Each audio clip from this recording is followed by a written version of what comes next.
ಉದಾಹರಣೆಗೆ ನಿಮ್ ಮುಂದಾನ ಎಲ್ಲ ಹೇಳಿದ್ದೇನೆ. ನಾನೀಗ ಈ ಕಾರ್ಯಕ್ರಮ ಮುಗಿಸಿ ಡೆಲ್ಲಿಗೆ ಹೋಗ್ಬೇಕು. ಹಂಗಾಗಿ ಈ ಕಾರ್ಯಕ್ರಮಕ್ಕೆ ನಿಮ್ಗೆ ಆಹ್ವಾನ ಕೊಡ್ಲಿಕ್ಕೆ ಹೇಳಿತ್ತು. ಅವ್ರು ಹೇಳಿದಾರೆ, ಆದ್ರೂ ನೀವು ಬಂದಿದ್ದೀರಿ. ನೀವೆಲ್ಲ ನಮ್ಮ ಸಹೋದರರು, ನಿಮ್ಗೆ ಸ್ವಾಗತ. ನಮ್ಮ ಸ್ನೇಹಿತರು.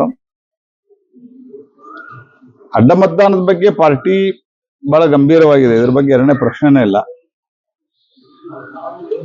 ಆದ್ರೆ ಈ ಆಣೆ ಪ್ರಮಾಣದ ಬಗ್ಗೆ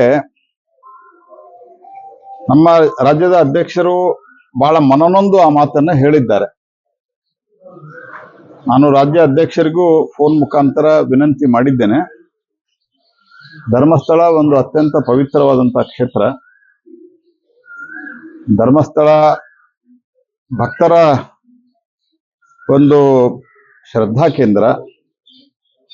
ಹಾಗಾಗಿ ನಾವು ಏನು ಫ್ಯಾಕ್ಟ್ ಫೈಂಡ್ ಔಟ್ ಮಾಡಲಿಕ್ಕೆ ಸಾಧ್ಯ ಅದ, ಎಲ್ಲ ಫ್ಯಾಕ್ಟ್ ಫೈಂಡ್ ಔಟ್ ಅನ್ನು ಮಾಡಲಿಕ್ಕೆ ನೀವೇನು ಕಮಿಟಿ ಮಾಡಿರಿ ಮತ್ತು ಉಳಿದ ಪ್ರಮುಖ ನಾಯಕರು ಏನಿದ್ದಾರ ಅವ್ರ ಪ್ರಯತ್ನವನ್ನ ಮಾಡಲಿ. ಇದು ಅಲ್ಲಿ ಕರೆದು ಆಣೆ ಪ್ರಮಾಣವನ್ನ, ನಿಮ್ಮ ಮನಸ್ಸಿನ ನೋವು ನನಗ ಅರ್ಥ ಆಗತ್ತೆ.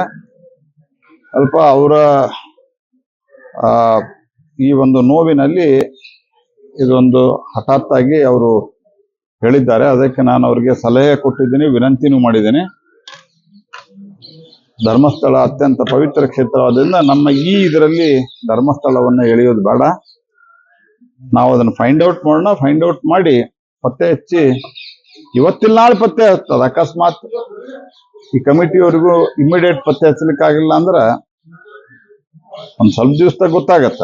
ಅವಾಗ ನಾವು ಮುಂದಿನ ದಿವಸದಲ್ಲಿ ಅವ್ರಿಗೇನು ಕ್ರಮ ಅಥವಾ ಪಾಠವನ್ನ ಸೂಕ್ತ ಸಂದರ್ಭದಲ್ಲಿ ಕಲಿಸ್ಬೇಕು, ಅದನ್ನ ಕಲಿಸೋಣ. ನಿಮ್ಮ ಮನಸ್ಸಿನ ನೋವು, ಇಂಗ್ಲಿಷ್ದಾಗ ಅಗೋನಿ ಅಂತ ಹೇಳ್ತಾರಲ್ಲ, ಅದನ್ನ ನನಗೆ ಅರ್ಥ ಆಗ್ತದ. ಆ ಕಾರಣಕ್ಕಾಗಿ ನೀವು ಹಂಗೆ ಹೇಳಿದಿರಿ.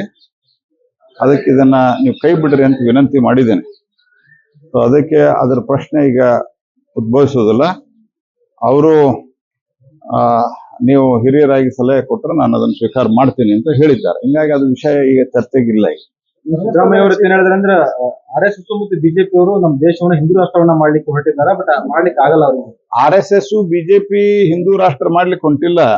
ಸಿದ್ದರಾಮಯ್ಯನವ್ರಿಗೆ ಗೊತ್ತಿಲ್ಲ ಈ ದೇಶ ಹಿಂದೂ ರಾಷ್ಟ್ರ ಇದ್ದದ. ಈ ದೇಶ ಹಿಂದೂ ರಾಷ್ಟ್ರ ಇಲ್ಲ ಅಂತಂದಿದ್ರ ಈ ದೇಶದಾಗ ಪ್ರಜಾಪ್ರಭುತ್ವ ಇರ್ತಿರ್ಲಿಲ್ಲ.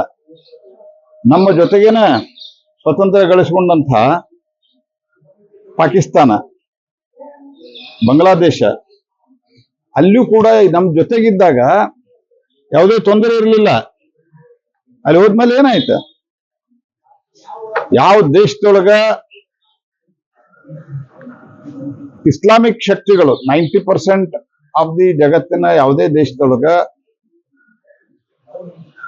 ಎಲ್ಲಿ ಇಸ್ಲಾಮಿಕ್ ಮತಾಂಧ ಶಕ್ತಿಗಳು ತಲೆ ಎತ್ತಾವ. ಕೆಲವು ಇಸ್ಲಾಮಿಕ್ ದೇಶಗಳಲ್ಲಿ ಅಲ್ಲಿಯೂ ಒಂದು ಒಳ್ಳೆ ಆಡಳಿತ ಇದೆ.